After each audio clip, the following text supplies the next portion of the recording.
Welcome to Image Autopsy. I'm Garrett, host of this web series. The Last Breath team and I have over 12 years of trail camera data that has led to the harvesting of some amazing whitetail bucks. In this series, we're going to break down and dissect trail camera photos and videos and explain how we use that data to target and harvest these big deer. Each episode, we're going to showcase a particular buck that we have hunted and harvested. The goal of this series is to show you and better understand how we've used trail cameras to become more efficient hunters and more effective whitetail hunters. Be sure to subscribe to this YouTube channel as we will be dropping a brand new episode each week. From summer scouting to the very last day of season, we break it all down. Thanks again for tuning in to Moultrie's Image Autopsy. Welcome to Moultrie's Image Autopsy, Season 2. Today we're going to talk about one of the strategies we use to hunt deer, and that is by pinpointing a deer's home range due to lack of photos or camera content on other parts of the farm. We're going to be covering a deer that's arguably one of the most impressive we've ever hunted, and definitely the widest we've ever been able to kill with a bow and arrow. And what we're doing is we're going to talk about using a strategy to find his home range because we don't have content elsewhere. This is the Image Autopsy for Captain Crunch. The farm we were hunting is 320 acres, comprised 70% of ag ground, 20% of timber, and 10% of grassy waterways or ditches. So the farm we were hunting is fairly large, but again, mostly ag. Typically we'd run anywhere from 8 to 10 cameras to be able to cover our needs. And as we ran cameras on this farm, we found that Crunch really only was on several of these cameras, and more importantly, not on a majority of the other cameras we had on the farm. Given his proximity to daylight when we were getting his pictures, we knew that the few cameras we did get pictures of him on was narrowing down his home range and eliminating a majority of the farm we had permission to hunt. So on this farm, we had a couple major travel corridors, and we hunted those hard. However, we noted that Crunch really, again, was specifically on one major corridor and exclusively not on a large, vast majority of the farm. Though we weren't able to get with him in early season, we made note of this as we began to move and manipulate our cameras around to get closer and closer to where more of these cameras were picking him up on a regular basis. As the season progressed, we were able to connect the dots, understand where we needed to be specifically on the farm through the process of elimination, not by photo pictures, to get into range to kill this deer. So what is the takeaway message from this image autopsy? Most importantly, it's that we have a very large farm that we have the ability to hunt. However, when targeting a specific deer, we had to understand that either A, he had a very tight home range, or B, we were just on the edge of his core area. We were able to move the cameras to manipulate our patterning so that we could understand that we had to be in specific spots to hunt this deer. Ultimately, close the deal, get in tight, and get it done.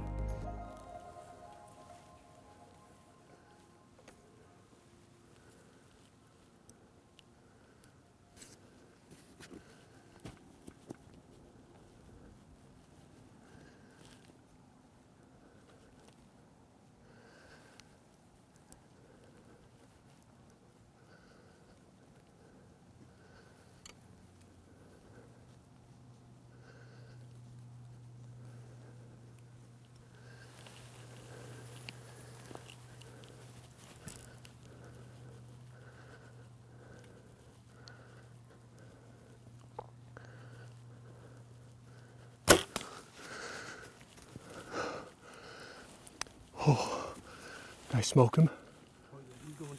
Oh,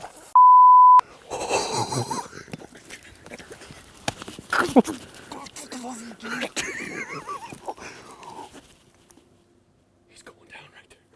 Are you kidding? Dude, I smashed him, right?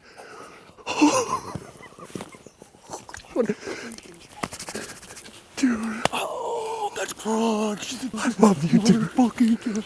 I looked up, all I seen was I like... saw something move over there, and I thought I heard a buck grunt, and I was like, I stood up, I looked at him, I saw he was freaking wide. I'm gonna call Logan. I gotta call Logan. I smoked him, right? Dude, I was gonna stop him, I'm like... Grass right there. Come on. Oh I just fucking smashed Crunch.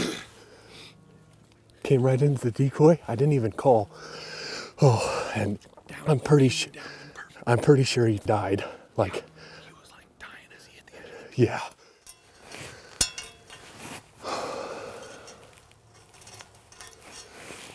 Well, I guess let's go see what we can find here. I wonder if we can find my arrow without using lights. There it is, right here. Right here.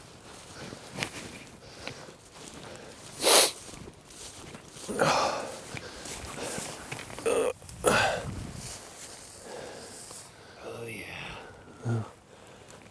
But, I mean, Yeah, like a foot. think we should keep going? Think I got enough? I think you got enough. Well, let's pick up the blood. Pick up the blood and track him to the edge and see if we can see him. So the funniest thing about this whole ordeal for me was when Garrett shoots this deer, it goes and runs out of the field. The funny thing about the clover field that we're sitting over is there are ravines on every side of it. And this deer, at the very end of the clip before he goes out of frame, runs as hard as he can, and he just like springboards off the edge of the field into a ditch. And this ditch has about 20 tree stems per square foot in it. Blood way high up here. This guy's is where he Look, he jumped. broke it off He too. jumped in.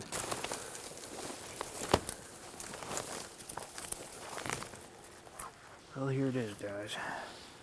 Here's just a crap load of blood right in here. There he is, right there. Right there. He's dead. Right there. Better than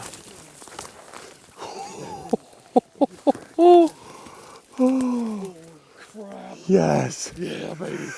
I was worried. Oh, man. Look at him. We knew he crashed. Look at that freaking toad. Yeah. Oh, I was yeah. so nervous, man. Holy smokes. Look at him.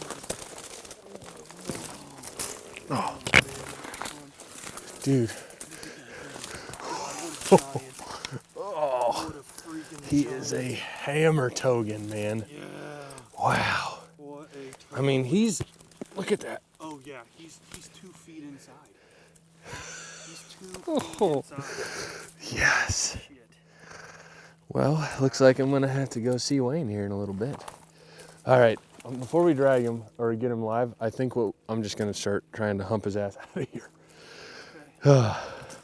And so here Garrett is dragging out a 23-inch wide deer that looks like a combine through a field of sticks that are about, an inch in diameter. So he's having a hell of a time getting it out of there, and he's got to drag it about 40 yards up to the field edge. Come on.